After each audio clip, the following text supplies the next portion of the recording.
Hello and welcome to Motocross des Nations for 1992, the World International Teams Championship, and this year history being made. For the first time in 45 years, the event being held in the Southern Hemisphere, and it's going to be at the picturesque Cosy Creek Circuit in Manjimup, 320 kilometres south of Perth. With me in commentary, former world number 2 and the first Australian ever to win an international Grand Prix in motocross, Jeff Leask. And Jeff, a very exciting time here at Cosy Creek. Yeah, we're all very excited. It's great to have this event in Australia for the very first time. All the teams are very, very happy with the circuit and conditions here at Manjimup, so I think we're in for a great event. Well, the Americans looking for their 12th successive title, but it's an untested combination. The trio have never read at the Nations level before. Yes, the Americans have taken the chance with a team that's not very well tested, but I believe that they're going to uphold the honour of the American people very, very well. And finally, 3 Australians at last competing in front of a home field. Yes, we've got high hopes for the Australian team. The boys have worked out well during the week, and we hope that we can get into the top 3. Well, it's a great event, a very picturesque circuit. Let's go now to the opening moto.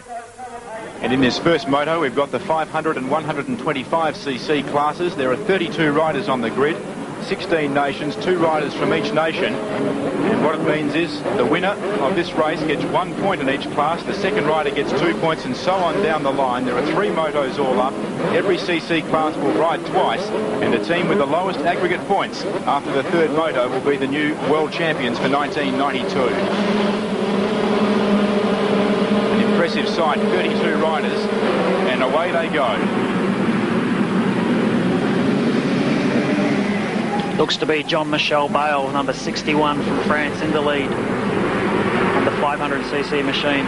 And in the practice round, he's scorched around the track in the fastest time there, number 61 in front, just a tick under 2 minutes and 8 seconds for the lap. He blitzed the field, and there he is, the 23-year-old from France, Jean-Michel Bale. Jean-Michel's got to be feeling very comfortable about this in the lead. Doesn't have to follow the rooster tails of the other bikes, so he's looking good. Second place, number 13 there, is Kurt Mickel. Also on a 500cc bike representing Great Britain, but Bale at the moment opening up a handy little, probably 15 to 20 metre lead. Yes, I think Jean-Michel's going to want to go fairly hard in the first few laps, try to establish a break over the other riders, just in case he has a problem with a fall or the lap rider later in the race. So I think he's going to go quite hard here in the opening laps. And that's exactly how Jean-Michel Bale raced his first moto, by going very fast early and setting up a good break to put the pressure on all those behind him. Next year he's going onto the road to race 250cc class. So the last time the international motocross public will see Jean-Michel Bale on the sand. Fantastic crowd here at the picturesque Cosy Creek Circuit amongst the tall timber in the southwest of WA, in excess of 15,000, probably nudging 20. We see them there, a Swedish flag. They're all supporting someone in this race, representing Australia in this first moto. Jason Marshall, number 28, on the Kawasaki 500. And we've got Kim Ashkenazi, a real youngster, 18 years of age, on the Suzuki 125. Round they come now. Billy Lyle's there in 4th place, so he's well up there, keeping in mind that America has to try and defend their title here. Also, Jeff Emig coming through on the Yamaha 125. It was at this point of moto number 1 that the young American Jeff Emig was showing a taste of things to come. Riding in the smaller 125cc class, Emig proved to be a rider of extreme ability by keeping most of the bigger 500cc bikes behind him. Jeff, how much does horsepower play a part? It plays a pretty major role here. It's a very sandy circuit area with the uphills, and it really saps the power of the machine. So Jeff Emig performing very creditably, taking that into mind. Yes, Jeff Emig is leading the 125 portion of the race. He's going extremely well. He's got probably half the 500 build behind him, and he's on a bike that's half the capacity, so he's going very, very well. And there's Jason Marshall leading the charge for Australia. He's the man that's been given the ride at the 500cc this year, Jeffrey. Yes, you can see by the look of Jason's bike, he's been behind, he's getting a lot of dirt thrown up at him. And obviously he's going to have to work really hard to push himself to the front of the pack. He's also got the Belgian rider, Stefan Everts, behind him, pushing him hard. Keeping in mind, of course, that Stefan Everts is riding the 125cc Suzuki. And as Jeff mentioned, Jason Marshall has had a lot of mud thrown up on the front of his bike, which indicates that there are a fair few in the field ahead of him. Now there goes Jean-Michel Bale. You can see how big a lead there he's got on the second man, Kurt Nickel. Quite a comprehensive lead. The fourth man going through there, Billy Lyles on the Honda 500 from America. And now a big gap. It'll be interesting to see just how far back Jeff Emig is on the 125cc Yamaha. And in fact, there is Emig there, so he's lying in 6th position overall. That's a very creditable performance on a machine with a small capacity. Jeff Emig doing very well on the 125. This first moto, 2 classes in action, 500 and 125cc. And at the moment, Emig is leading the way on the smaller capacity machine.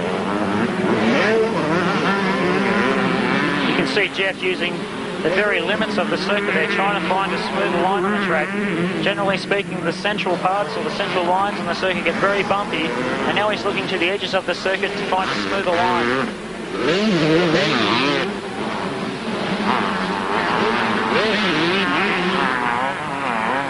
Certainly the course being dug up now. Kurt Nickel now is still charging up on Jean-Michel Bale. And in fact, Kurt Nickel is just in front there of Stefan Everts. No, it's Billy Lyles in actual fact, from the United States. So Billy Lyles on the 500cc Honda. And a great dice here. This would be second versus third. And at the moment, it's the British rider, Kurt Nickel, who's out in front. Billy Lyles trying every trick in the book to get around Kurt Nickel. You can see that he's riding opposite lines on the track. That's to avoid the rooster tail. They also lie second and third in the 500cc World Championship for 1992. So they've seen a lot of each other at close quarters throughout the year. And here they're almost shoulder to shoulder. As Jeff mentioned, they take different lines. Lyles went low there, and he's got through. This is a really backwards and forwards fight here. You can notice the two riders riding different lines on the circuit. Lyles just clearing the vision on his goggles. He's been following Nickel, and there's been a lot of dirt flying up into his face, so he's trying to take this opportunity now that he's got by, clear his vision, and then try and maintain a lead over Kurt Nickel. Billy Lyles now up in second spot. So a great start for the United States, looking for their 12th successive Motocross des Nations title, because Jeff Emig is leading the 125cc and Billy Lyles currently second on the big bikes, the 500s. The American team had obviously worked out a very good tactical race. Billy Lyles on the 500cc bike is enjoying a great battle here with the brilliant Englishman Kurt Nickel, but he knew exactly where Jeff Emig was lying on the 125cc machine, so he had to go hard and stay in front of Nickel to try and get the best possible result for his team. That was the way it worked out at the finish of this, the first moto. Billy Lyles finding going a bit tough there. Kurt Nickel is coming up on the inside. They lap a back marker there. Lyles taking the outside of the track again. But Kurt Nickel is certainly within striking distance, only about 3 bike lengths adrift. Yes, we can see the difference there, Glenn, with the lap rider coming into play there, holding up Lyles, and Nickel was able to close in again on Lyles.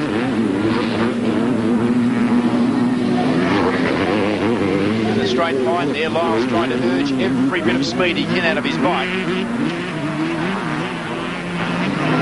Notice Billy just taking his hand off right then. Probably his helmet's shaking around a little bit, and he just took his hand off the bars quite casually in the air there and just moved his helmet up into a more comfortable position.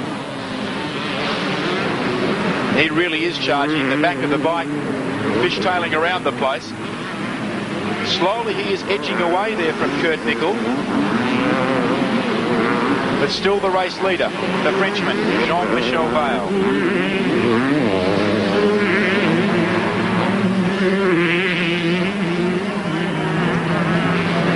Now Stefan Everts there we saw a glance of, number 6. He is on the 125 Suzuki. And there is Jeff Emig, also on the 125. 28 going through there was Jason Marshall, the Australian. He's riding on the 500cc class. There's Emig. And there is Everts. Gee, it's close here, Jeff. 1 and 2 for the 125cc. Yes, I think Stefan Everts has put on an incredible charge. He was quite far back early in the race, and he's really made some ground up on Emig.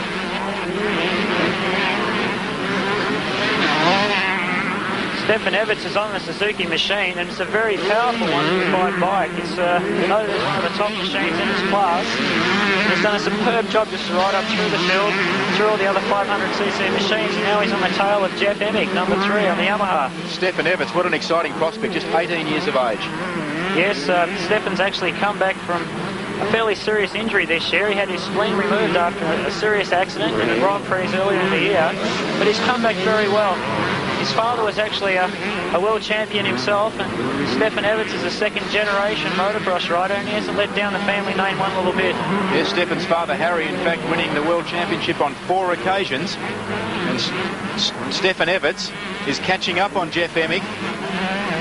Everts, at 18 years of age, will no doubt have a strong chance to emulate his famous father in the years ahead. It's interesting to note that Stefan's father, Harry, was also one of the team members in the Belgian teams, and they were a dominant force in motocross, and his father's actually been in some of the nation's winning teams himself. Belgium has won the title 9 times. England leads the way with 15, but in second place, the United States, who have won 11 consecutively, and there's one man at the moment who's trying desperately to make it 12. That's Jeff Emig, number 3 there, riding the Yamaha 125 for the United States.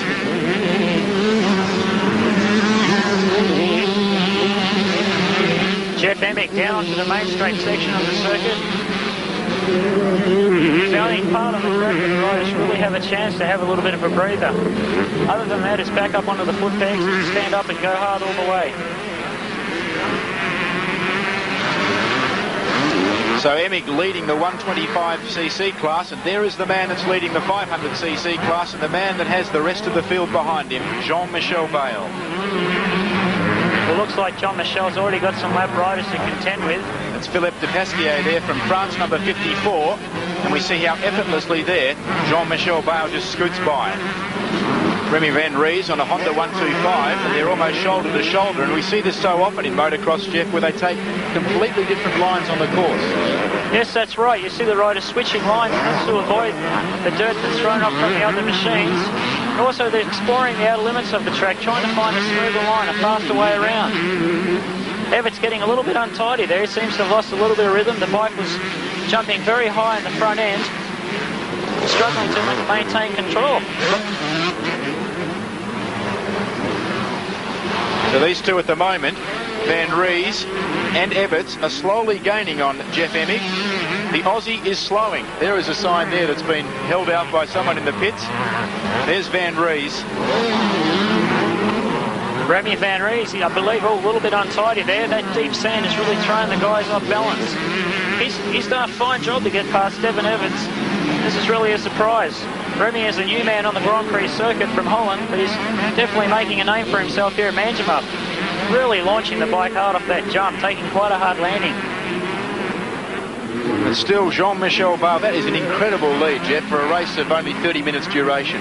It really is amazing. These other riders must be feeling quite frustrated that they haven't been able to hold on to Jean-Michel's pace. Well, what he did in practice, he's emulated in the big event, because he had the fastest time in the 500cc ahead of the great Belgian rider, the 5-time world champion Georges Jobet, and he was some 3 seconds ahead of him in practice, and he's just continued on blitzing the field when he's come into the main event.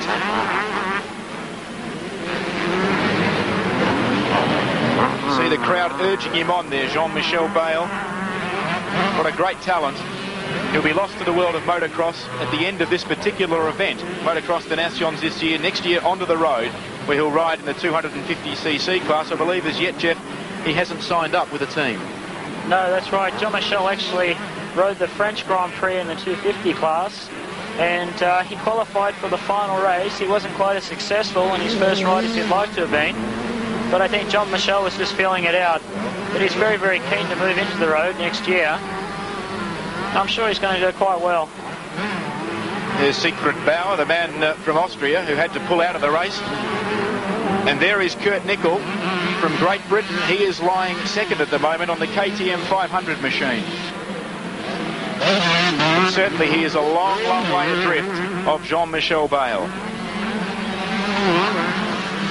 You can see some of the mechanics there with the pit boards. Kurt Nickel again weaving his way through the lap riders. There's Kurt Nickel, lying second overall in this event. Magnificent conditions here for motocross at Manjimup today. Rain on the practice day preceding, but today overcast, but no real threat of rain at this stage. And as you can see, the track is in very good condition, particularly dry.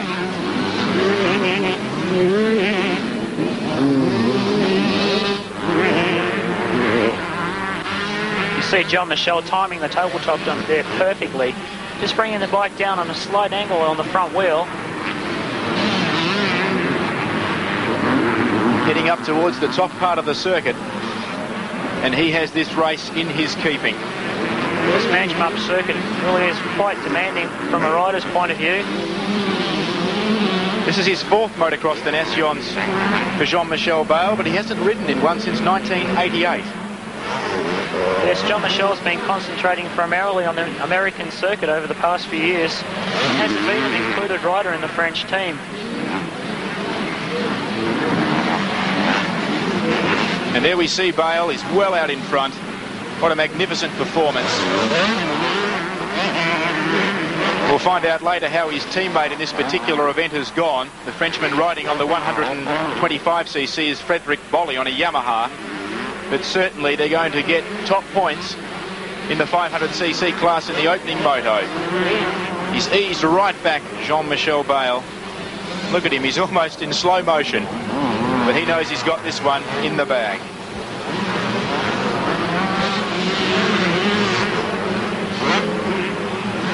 John Michel's just taking it very smooth and easy here. There's nothing to risk now, he's got a good lead. No pressure whatsoever. I suppose by having a measured last two laps, it saves the problem of perhaps clipping the back wheel of a back marker or being taken into a bad line and having a fall that you certainly don't need in the dying stages. That's right, Glenn. Also, I think John Michel, the way he's been riding lately, is quite used to this front position.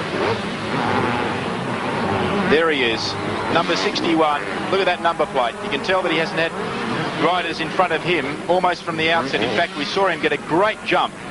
Magnificent start in that line of 32 to kick off the opening moto, and he's led from go to woe. And here he comes now, greeted by the checkered flag. So Jean-Michel Bale winning the 500cc class in the opening moto. To the points table after the first moto, the United States leading the way there with 3 points, courtesy of Jeff Emig and Billy Lyles. Belgium in second place with a total of 6. France, Jean-Michel Bale, 1 point there in their total of 8. And Australia lying 7th overall with a total of 16 points. Well, Jean-Michel, a great start for you. Yeah, it cannot be better. I got a very good start, and, I pulled away from the race. So I have a very good lead, so I'm very confident for the next one, and I hope I can take both moto today. You're obviously well informed during the race because you pulled up very slowly near the end, took it very cautiously. Yeah, first I got a very good start, so I was trying to ride, not to ride too hard in the first couple laps, and I was watching who was behind me, and after I tried to do the best as I can, and I was riding very fast, a lot faster than the other guys, so I won the race. Well, Jeff, congratulations, a great start, a great dice with Stefan Everts. Yeah, it was short, but it was all right. Like I came out on top this time. That's what I plan, to do the next time, put the United States on top. Well, Billy Lyles rode very well on the 500cc. You and your teammates have never ridden here before in Denations. A lot of pressure on you. Not as much as I thought, because I've been able, to block it out.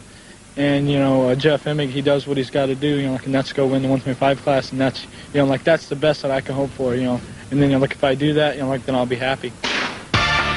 It was the brilliant Frenchman Bale who completely dominated Moto number 1 on his 500cc Honda. After gating brilliantly, Bale proved to be in a class of his own in this race. The battle for second and third was a good one, with Billy Lyles grabbing second over Kurt Nickel. Young American Jeff Emig dominated the 125cc class to record a great win and so give the USA a great start to the Motocross de Nations. So people from all over the world backing their teams today here in Manjimup in the southwest of Western Australia. And the second moto about to get underway. The first time we've seen the 250cc class at Manjimup this time round, and the 125's back in action again for the second moto. Once again, we'll probably see a dice in the 125s between Jeff Emig of the United States and also Stefan Everts from Belgium. There we see a line of 32 2 men from each of the 16 nations competing here. 125 and 250 cc. As the throttles are opened up and away they go.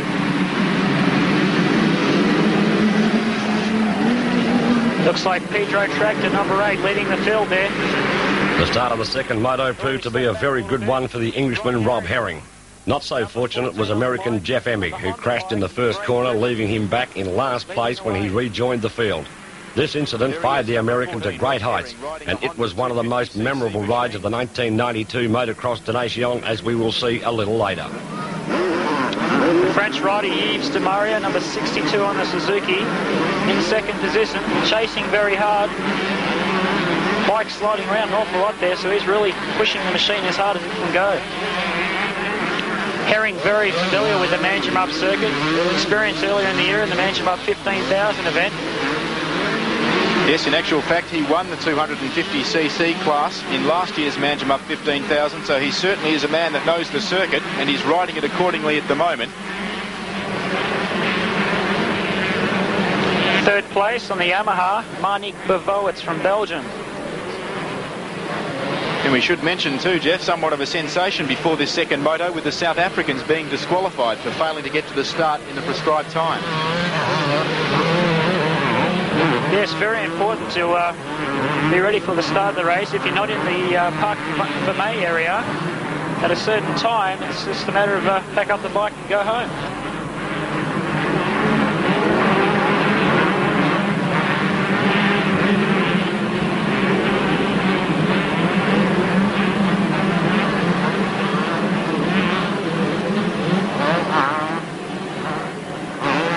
We can see the course at the moment is becoming drier by the minute, and the back wheel's really starting to dig in on landing.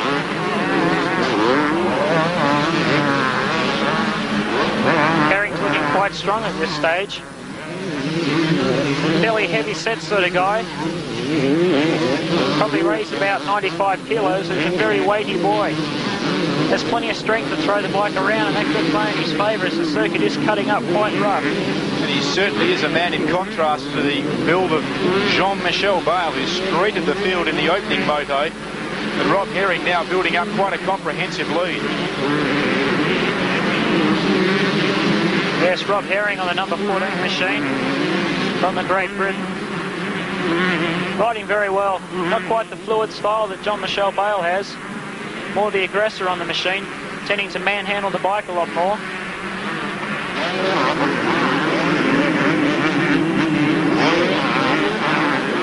The track is really cutting up rough now. You can see the bike moving around an awful lot beneath the rider. Gee, Herring now almost emulating the great Jean-Michel Bale. Is building up a very commanding lead early on in this second moto.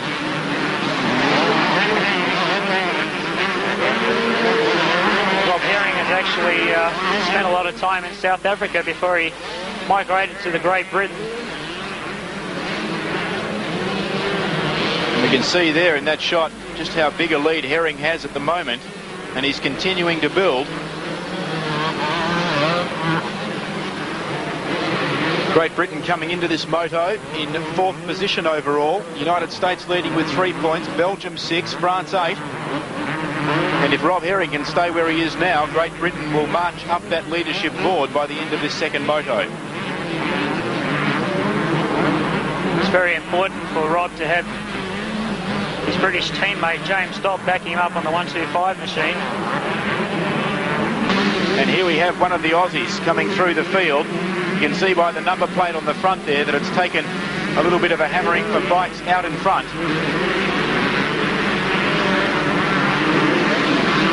And he's charging through the field, but he's got a long and a lot of ground to make up. That's Dale Britton, riding his first race for the Nations in 1992. He sat out the first moto. And Jeff, you've had a lot to do with the Australian team in the week leading up to this event, a little bit of coaching and telling the boys what they can expect in this sort of international competition. Yes, I have worked with the guys all week, testing their machines and also just helping with their technique, trying to get them ready.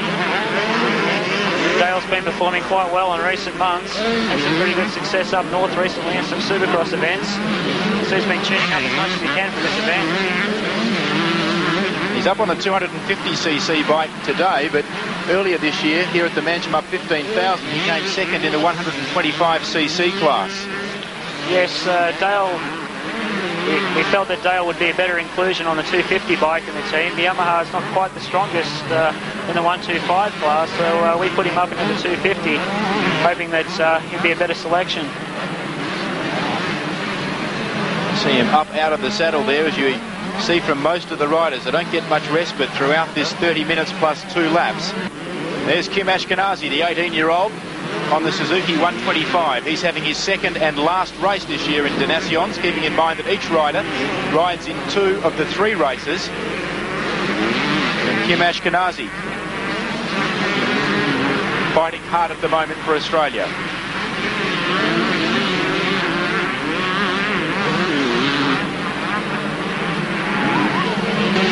Ashkenazi just 18 years of age, so a very big future ahead of him, Jeff. Yes, Kim's got a good future. He's already ridden a few races in Italy last year with the Rinaldi team there, the Suzuki factory team. And Kim's looking forward to moving over to the European circuit within a year or so. His father is an excellent race mechanic. Helps him an awful lot with the setup of the bikes.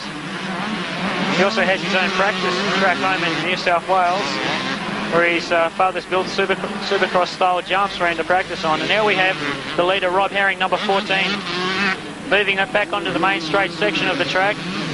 See the spectators in the background there. Well, they're being treated as some one-way traffic here at Manjimup today, with Jean-Michel Bale streeting the field in the first moto, and Rob Herring is doing likewise in the second. He's starting to reel in the back markers now.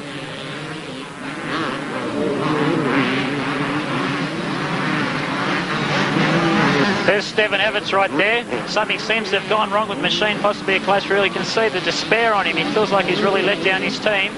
Obviously very, very upset boy, as he was going so well. But it's a very sad blow to Once again, the 125cc class was proving to be very exciting, with the young Belgian rider Stefan Everts pouring on the pressure. Tragedy struck when his machine suffered a flat rear tyre, thus ending his Motocross Donations aspirations for 1992. He's just going to sit down. He's very upset. Meanwhile, back in the front, Rob Herring. No doubt he'll get a glimpse of that as he rides around the circuit. And Stefan Everts in a different class. He's in the 125cc. Herring at the head of a big bunch of 32 riders in this second moto is on a 250cc machine from the Honda manufacturers. And the riders really do use that seat to the maximum. They go back, they go forward. There's a lot of balance and control required to get around this circuit, Jeff. Yes, you can see the riders also moving the upper body, leaning it in. Just subtle movements on the bike can make a great deal of difference in the way the bike corners. Trying to get the weight over the rear wheel now, lighten the front up. You see him approaching the turn now. He's got his head forward. Getting a little bit off balance there. He's got his leg hanging out virtually as an outrigger. You see it requires an awful lot of balance just to keep the bike going in a straight line. Here's Remy Van Ries, number 9 on the Kawasaki 125. Remy's the other Netherlands rider on the 125. He's done very well to date at the Manjimup circuit. He's been a top performer. Surprise packet in the 125cc class was the young Dutchman Remy Van Ries. He came to Western Australia a virtual unknown, but left, leaving an indelible mark on the minds of all motocross fans. That he does best in. Really seen working the front of the bike there. Having a bit of a look over his shoulder, possibly at the other side of the track to see who's coming up behind him as he was flying through the air over that jump. Back with our race leader here, Rob Herring, onto the main straight. Looks to me as this Marnik Bavowitz, I can see him in the background, possibly closing in on Rob Herring. Englishman Rob Herring was going along well out in front at this point, but the exciting Belgian Marnik Bavowitz was starting to close rapidly. Unfortunately, Herring came down, and that handed the lead to Bavowitz, who then was being pressured by American Mike LaRocco. And there's Marnik Bavowitz in front now, we believe. He may have gone past Rob Herring. If that's the case, then Herring has obviously had some problems. Because last time we saw the leaders in the 250cc class, Herring was still some 10 or 15 bike lengths in front. So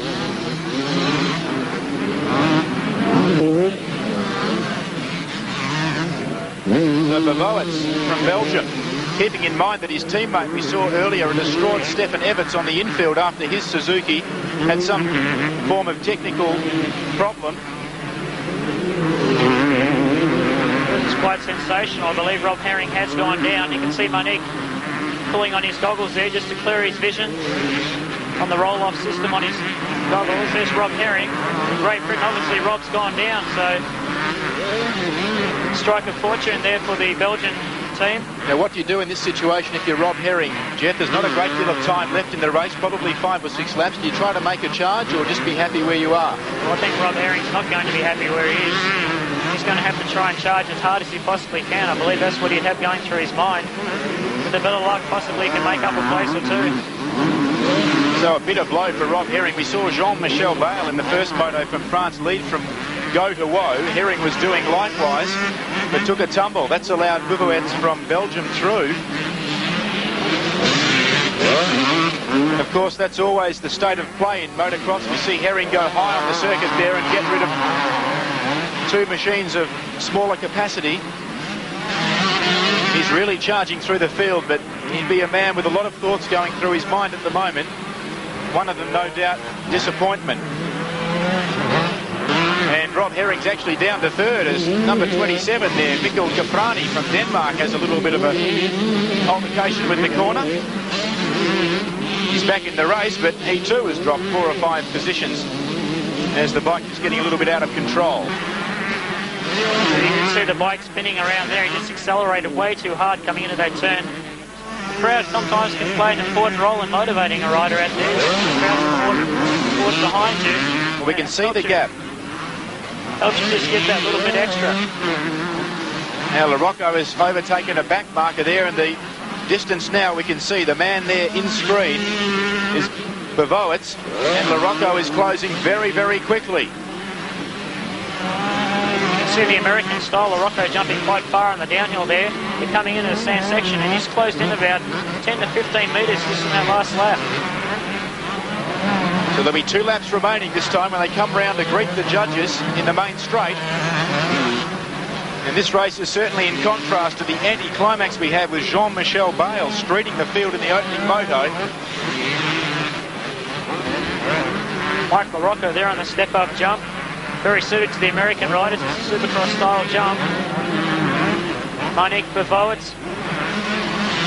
Monique will be getting quite nervous right now. He knows that Mike LaRocco is behind him. He can probably hear the bike behind him. And riders tend to get a little bit nervous in this situation and make mistakes. Monique not quite as cool as he was earlier in the race. I think he knows Mike's there.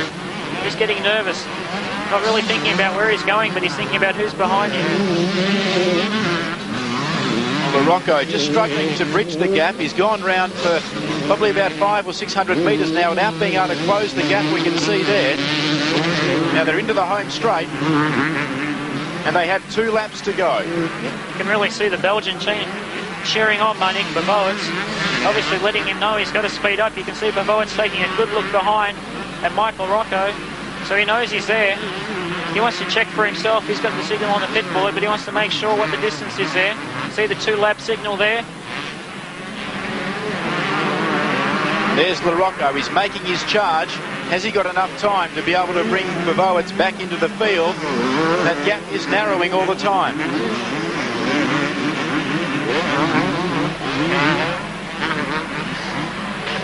LaRocco's got to start closing in now. He's probably looking at Monique Bavowitz, thinking about possibly where he would be faster on the circuit, and then he's going to make his move possibly on the last lap to get by. He's obviously studying his lines, maybe even waiting for a lap rider to get in the way, and then possibly he can seize the moment and move on by Monique Bavowitz from Belgium.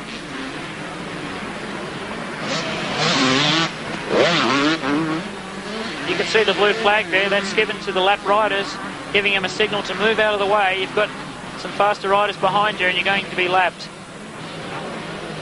Now look at the gap now. They're almost side by side. Incredible stuff now. It's getting really exciting. Bavoit's still out in front. LaRocco making a charge. LaRocco working extremely hard in this Sandley section.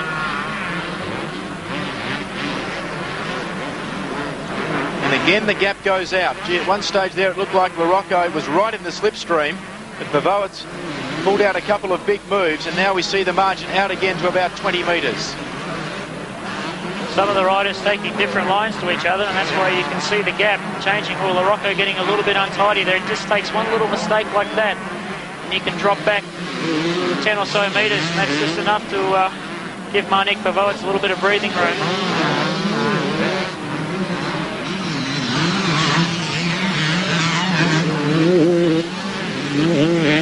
So coming around the final turn now on the straightaway. They've got the one-lap board now. LaRocco's charging hard. You'll see the teams in the background there giving him the message, telling him to get going. So LaRocco knows that he's got about 2 minutes and just under 2 kilometres to try and pinch the lead here from the Belgian rider Marnik Bavoits. LaRocco's got to make a decision now whether he wants to take the chance and get around Bavoits into the lead, or possibly just play it safe for a second place finish. Well, he's certainly closing the gap now. LaRocco almost into the slipstream of Bavoits. Again, Bavoits pulls away. LaRocco jumping very far that time. He's pushing extra hard. We've got a lap rider coming up ahead, so this could be the moment that Mike LaRocco is looking for.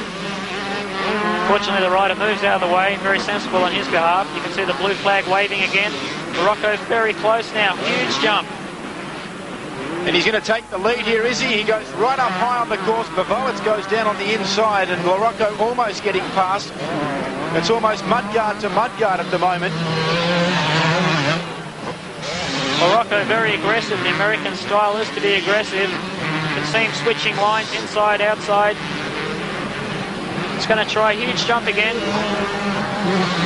Half a lap to go now. Mike LaRocco has to make a move now. Well, Bavoits now is pulling away again. He just seems to always have the answer when Mike LaRocco makes a surge and back again to around a 20-metre gap. Bavoits has a slight lead now. Possibly he can hold it to the finish. Yes, perhaps Mike LaRocco may feel that he has played all his cards now, and it might be wise just to sit back and be content with the 2 points for second. And it appears that's what he's doing, because Bavoits now is out to about a 25-metre lead. And there he goes into the main straight, the checkered flag for Bavoits and Mike LaRocco second. So United States there in that second moto, 2 second placings to give them an aggregate of 4 points. Sweden doing particularly well with 7. Great Britain with 8, going down there to Denmark in 6th position with 15. Well, Billy, your teammates did well in the second moto, and you're well placed going into the final race. It's looking good so far. The track's getting really rough, and you know, I owe a lot to my teammates to where we are right now. One of them was down in the first turn. He came all the way back to second. And LaRocco, you know, he was pushing one of the world's best sand riders. So I think we got a strong effort going. And with good, smart rides, we can stay on top. Now, in the overall standings, the United States have 7 points, but it's very cluttered behind them. Great Britain on 17, France 18, Sweden 18, and Belgium on 20. But at this stage, the United States looking very good. Without doubt, the battle between Bavoits and LaRocco was one of the highlights of the 1992 Motocross de Nation. The pressure on LaRocco was immense, and he came through for his country with flying colours. Again, Jeff Emig was brilliant, recording a second place in the 125cc class behind Remy van Ries from the Netherlands. Rob Herring recovered brilliantly, working his way back up through the field to finish a creditable third. It was unfortunate we didn't get to see the best of Stephen Everts due to mechanical problems. So it all comes down to this final moto, the 250 and 500cc classes. 32 riders across one line. Number 29 there was Dale Britton, riding in the 250cc class for Australia. They're almost set to go here at the Cozy Creek circuit.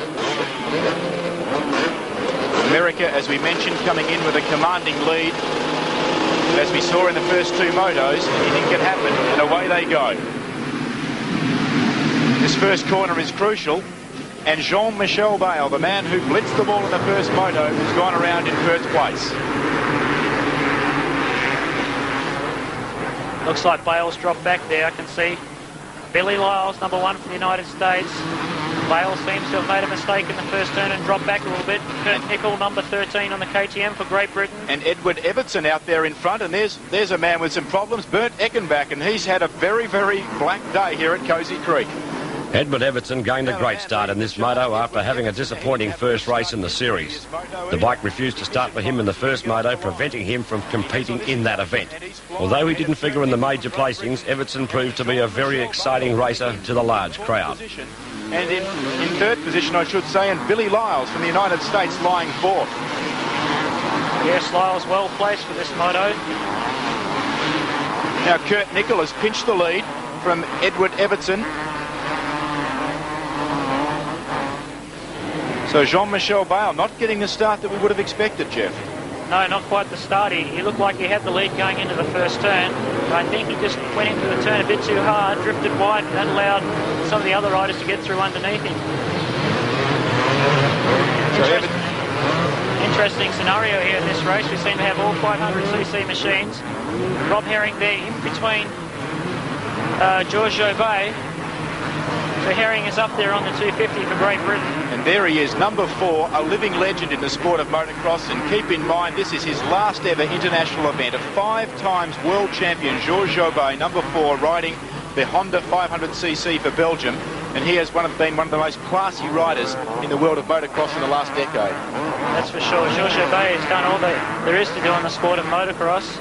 He had a few quiet years about 3 years ago, and he really got his act together in these last 2 years, taking world championships both years. So he's done a superb job for Belgium. He's 31 years of age. He's won the 500cc championship this year, also last year and in 1987. And in the 250cc class, he won in 1980 and 1983.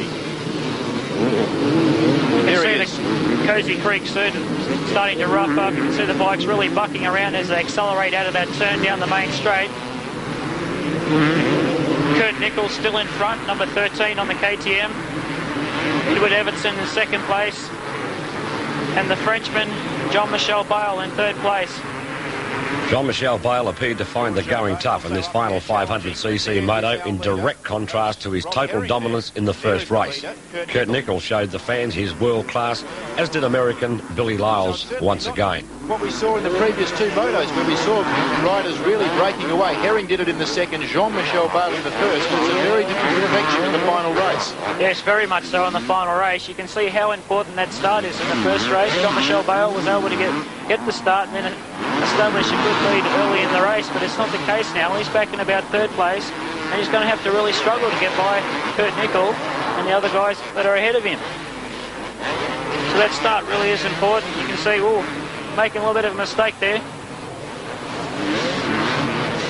There's a group of 3 there following Nickel. In there is Edward Everton, number 7. Look at Rob Herring on the outside there, he was straight by there. There's Billy Lyles in second place, number 1, riding for the United States team, and they're in search of their 12th consecutive Motocross des Nations championship. Rob Herring now chasing Billy Lyles. Herring has come really much from the back of the pack. Rob Herring showed everyone his sheer determination by pressuring them on his 250cc machine. Running in fourth at this point, it was an amazing performance by the flying Englishman. Weight will be much easier to handle, so Herring could be a man that could play a major factor in this race. There's Billy Lyle on the left of screen and Kurt Nickel on the right. There's the gap between first and second. Again, we see them taking very different lines.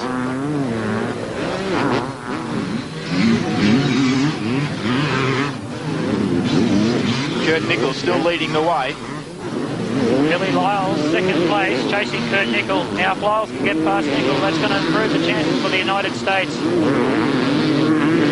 Lyles is looking good in this race. He's closing in on Nickel. He looks to be in quite good control. He's just going to bide his time in second place and look for an opportunity to get by Kurt when it's safe to do so. I don't think he's going to push him out of the way and risk any chances now for the United States. He's just going to try and play it as safe as he possibly can. Edward Everton in third place, Rob Herring in fourth. Yes, Jean-Michel Bale looks to have gone down on one of the back circuits of the parts of the track. He's up and running again, and now he's going to charge through the field, so it's not a good start for him in this moto. Well, Francois Lying in third place overall coming into this third moto. Now we'll see how good the great man is, because he's got a lot of work ahead of him to get it back up to the leaders. There we are, back at the front. Kurt Nichol dicing there with Billy Lyles. Nichol's still out in front. And as you mentioned, Jeff, I think Billy Lyles is not going to force it. He'll just wait for an opening. Yes, I think so. There's nothing really to risk here now for Billy Lyles. He's just going to make a nice, safe pass, I believe. He will want to get past. He wants to get ahead of... Oh, you can see Lyles is down. He's made a mistake. Lost a bit of concentration there. Picking up the machine. Two other riders through on the inside. Jobet's gone past Lyles. He's up quite quickly. It was just a simple little fall. He didn't hurt himself. Everton getting through as well. And so too did Rob Herring. Now Jobet dicing here. Oh, Jobet hits the fence. See Lyles being quite aggressive there. You can see Billy Lyles on the inside there. Jobet on the outside. Now Lyles' bike slides sideways. Jobet hits the tyre and he's off into the fence. Disastrous for George Jobet in his last ride. Meanwhile at the front, Kurt Nichol on the KTM, number 13 for Great Britain, doing an excellent job. Seems to establish a little bit of a lead now with the demise of Billy Lyles, making that error back there in the sandy section of the track. So Kurt Nichols looking quite good out front. He's got a little bit of breathing room now. Well, we mentioned in the opener that anything could happen. The United States looked good, but who knows at this stage, early stages in the third moto, and the Americans, Billy Lyles, putting on the pressure, and it hasn't paid off for him in the early stages. There's Edward Evertson, the man lying second in Holland. He too has got past the back marker and continues his Edward Everton continued to impress the fans at this point by running a strong second behind Kurt Nichol and was starting to close on the race leader.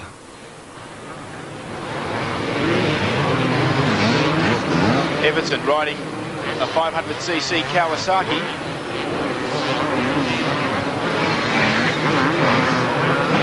Doing everything he can to try and peg back Kurt Nichol from Great Britain.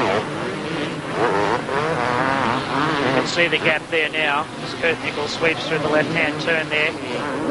Edward Everton in chase.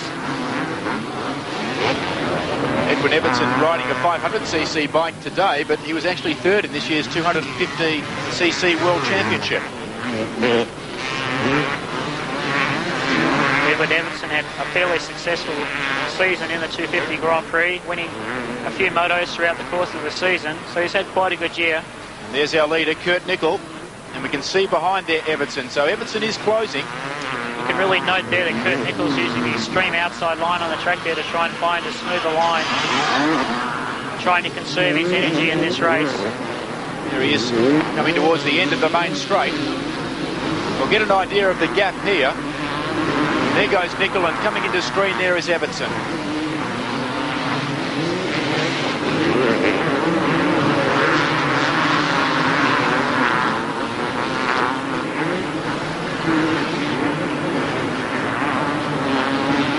Get an idea there of just how cut up the track is here at Cozy Creek.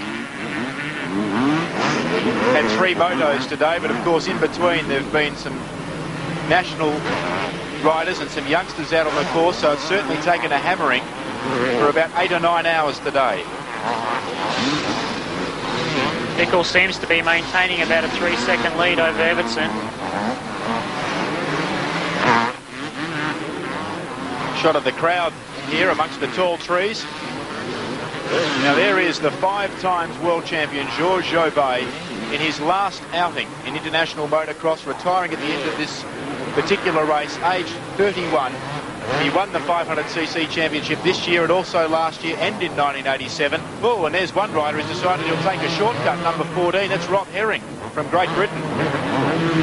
Rob Herring will have to be careful about cutting the course there. The rule is that if you run off the course, you are to return in the same place without cutting any distance off the course. So he'll have to hope and pray that another rider will not protest him on that there. Georges Jobet this year, he's won the German and French Grand Prix, and in fact he is the member of the winning team from Belgium back in 1980 And he's the only man here that is a member of a winning Motocross de Nations team, because the Americans who have been dominant for the last 11 years have 3 new riders this time round. Yes, that's right, Glenn. Motocross is a young man's sport, and it's quite uncommon to see a man of Georges Chauvet's age, which is 31, which doesn't sound very old to many people, but most motocross riders tend to be in their prime around about at 20 to 24 years of age. So he is the old man of motocross. So he's the only man here as he goes under the start-finish line to have savoured victory in a Motocross de Nations teams event. And that was with Belgium back in 1980. Here he is 12 years later, still going round in what is his last international motocross. There's Kurt Nickel. He's a household name at the moment in Australia because he's led from almost start to finish in his final moto.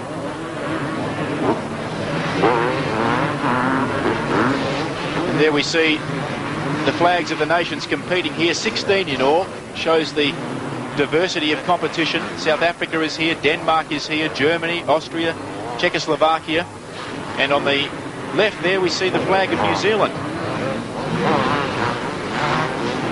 Kurt Nickel weaving his way through some lap traffic. That must always be a perennial problem getting into the latter stages of the race. Jeff is coming up and having to get past the back marker successfully. Yes, they can really pose a problem, and actually I can see right here now, coming on the screen, Kurt Nickel, Edwin Evertson has moved up a lot closer. I think Nickel has slowed down in the traffic, and you can see Edwin Evertson coming into view there in second place. Billy Lyles, third place, I believe, on the Honda for the United States.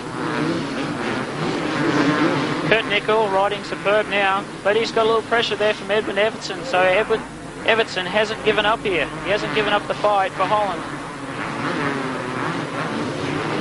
We see Evertson, number 7, in the foreground, the leader, number 13, Kurt Nickel from Great Britain. That gap significantly closing, and that was a matter of trouble there for Kurt Nickel trying to get past one of the back markers. He was held up, and that's allowed Evertson to almost halve the gap.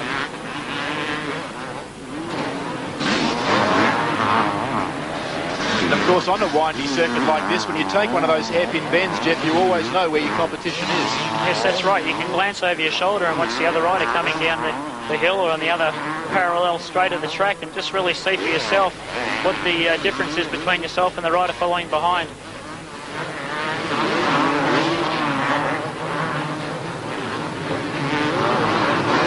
Now there's Kurt Nickel. Evertson still trying to challenge, and Jean-Michel Bale, unfortunately for him, has had another spill back in the field, and that's obviously caused by him trying to make a desperate charge and get up amongst the points, and unsuccessful.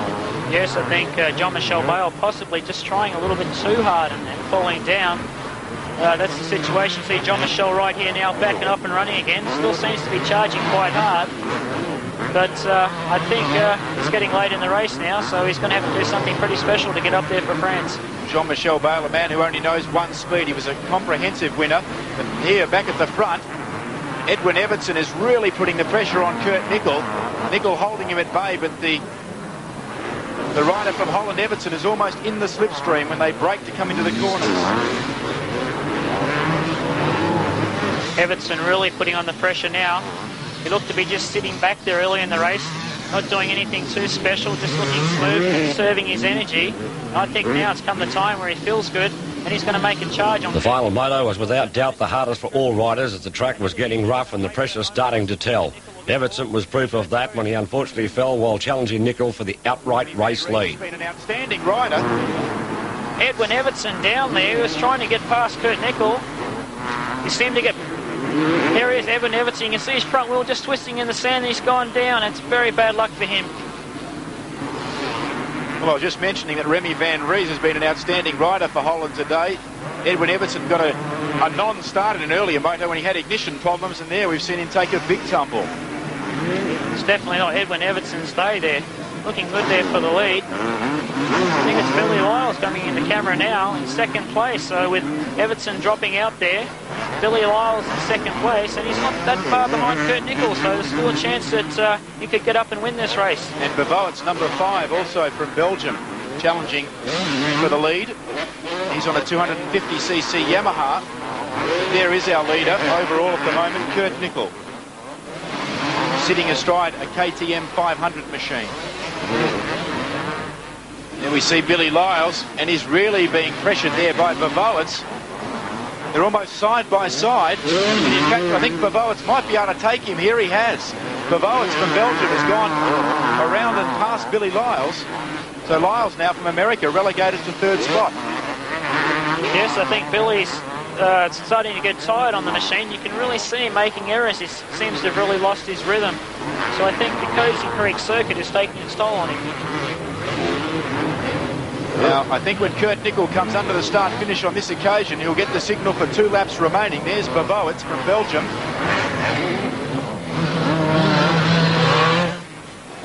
He is easing up considerably, a la Jean-Michel Bayle in the opening moto. He is fully aware of the gap that he has, the lead that he has, and he's just content now to nurse this machine around to the finish line for the final time.